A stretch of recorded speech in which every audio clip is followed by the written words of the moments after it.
We have Mr. Olaniyi Yusuf, is the chairman, Nigerian Economic Summit Group. Great to have you in the show, sir. Good morning. Good morning, and thank you for the opportunity.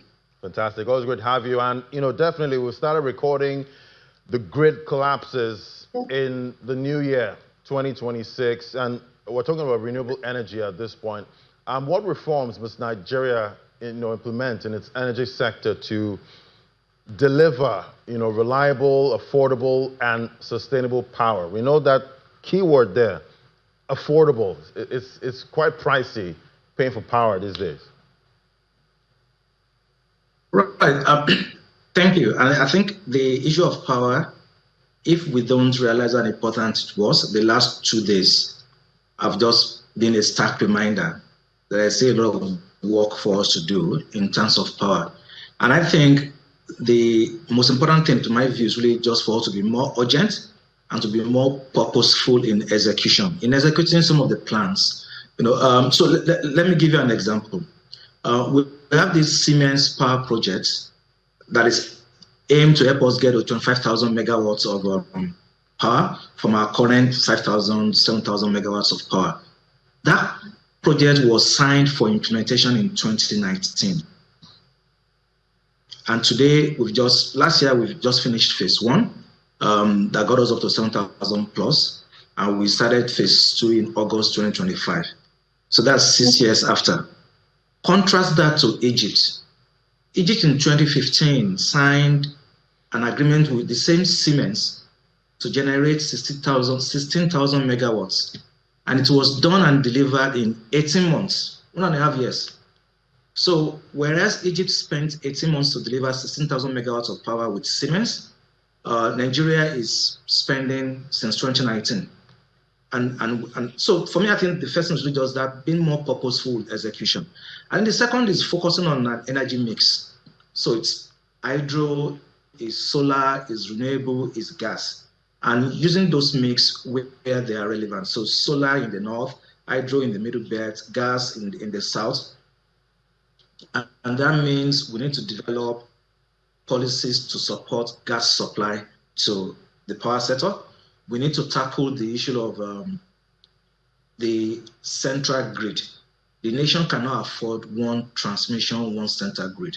We've talked about regional grids. There have been talks around a super grid that is self-connected, that is self-healing.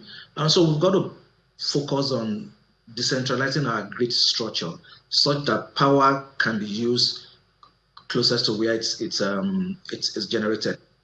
There are liquidity issues in the sector. There is financial crisis in the sector. There's issue of appropriate pricing. All of these are things that we've got to sort. So the solutions are clear. I think it's really just the urgency to act. The way we've been acting to get the coastal road going is the same urgency, the same seriousness is also got to put to resolving the power issue. Right, and it's interesting you mentioned the coastal road at this point. It almost seems a government have some kind of obsession, when it comes to roads. Most of the time they don't really look at power. And looking at the budget for 2026, there's a huge deficit there, and we're spending a lot of money. That's the federal government spending a lot of money to, service loans at this point. With what you're seeing so far, can this government really afford to do the things you've mentioned, in tackling, Nigeria's power problem? So, government alone cannot tackle our infrastructural needs, right? There are studies suggesting that we need about $100 billion every year. Our entire federal government budget is about $42 billion, right? Whether it's CAPEX or OPEX. So, government alone cannot tackle this, and that's where we need to involve the private sector. So there have been schemes around PPP, the public-private partnership. We've got to do more to get private sector to be incentivized to come to the table. We've got to do more to attract not just foreign investors, but also domestic investors. Right? We've got to do more to mobilize domestic savings. There's huge money in the insurance sector. There's huge money in the pension sector. That can be used to support infrastructure. But there are concerns around sanctity of contracts. There are concerns around dispute resolution. There are concerns around community disruptions, right? And land community issues are state, local government related issues, not federal. And so there has to be more coordination between the federal and the subnationals. And so I would say we need an whole of government approach to ensure that we provide the right environment that can incentivize private sector to come in. If I give you an example, talking about infrastructure, uh, one successful area that we've seen is telecoms, right? Digital infrastructure. Telecoms has been useful in terms of promoting connectivity, in terms of getting digitizing businesses, etc. Yet, last year in 2025, MTN CEO came out to say they had over 9,200 fiber cuts. So fiber optic cables that will transfer communications from one location to the other. Over 9,200 fiber cuts only in 1 year. Now, we should make such fiber or telecoms infrastructure to be what you call critical national infrastructure, right? You cannot be calling private sector to come and invest in infrastructure, and that infrastructure is willfully damaged. And the money that could be used to extend the infrastructure is not being used to maintain or to provide security. For some businesses, security is around 20% additional cost. In the telecom sector, for instance, there are over 17 federal government agencies that they have to deal with, they have to interact with.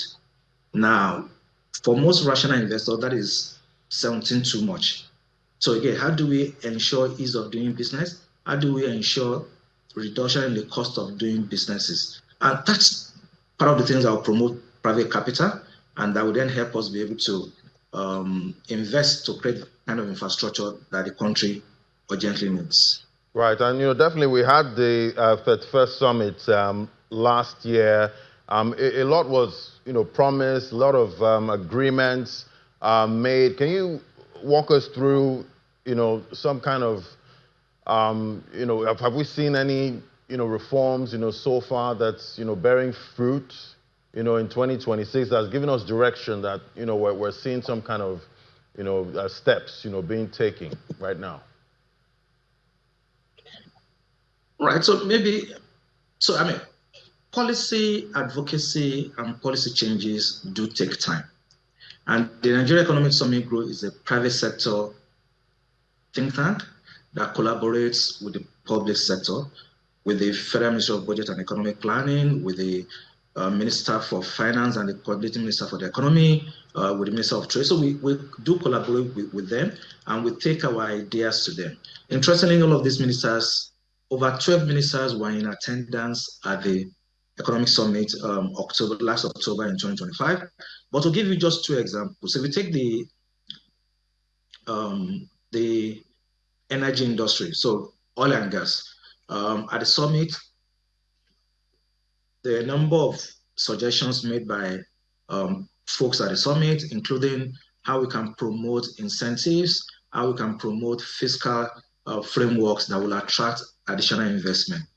And last week, we all witnessed when the global CEO of Shell came to Nigeria and promised well over $20 billion of investment for the Bunga Southwest development. Now, that is one of the practical examples of the aftermath of the discussions we had at the summit and the aftermath of the focus that was put on incentives to attract both domestic and private capital into the oil and gas sector. How we can remove bottlenecks that is delaying and that is acting as a disincentive. But more importantly, how we can ensure that we provide guarantees and we provide commitments to private sector that will make them come. I think another second area to talk about is the tax administration, the new tax act. This was something that was vigorously discussed and debated at the summit. And for most junior staff, for most Nigerians who earn monthly wages and whose income is below 800,000 naira, they took more cash home this month, January, than they did in 2025. And that's because the tax rate has reduced, courtesy of this new tax act. And so that, for me, the fact that we've gone live and we're implementing it, I would say it's kudos to the discussions that were had and how the businesses told the federal government that it's important that our tax laws be simplified, and it's important that we implement. We may not have the best laws, but what we have is an improvement on what we used to have in the past. I think the third area I want to talk about is around promoting universal health insurance. That is something that we believe is required. You cannot have a nation of 220 million folks, and where just only 20 million or 22 million of us are under the HMO, the Health Insurance Scheme. And the National Health Insurance Authority, NHIA, has taken that on board, and they are working on it.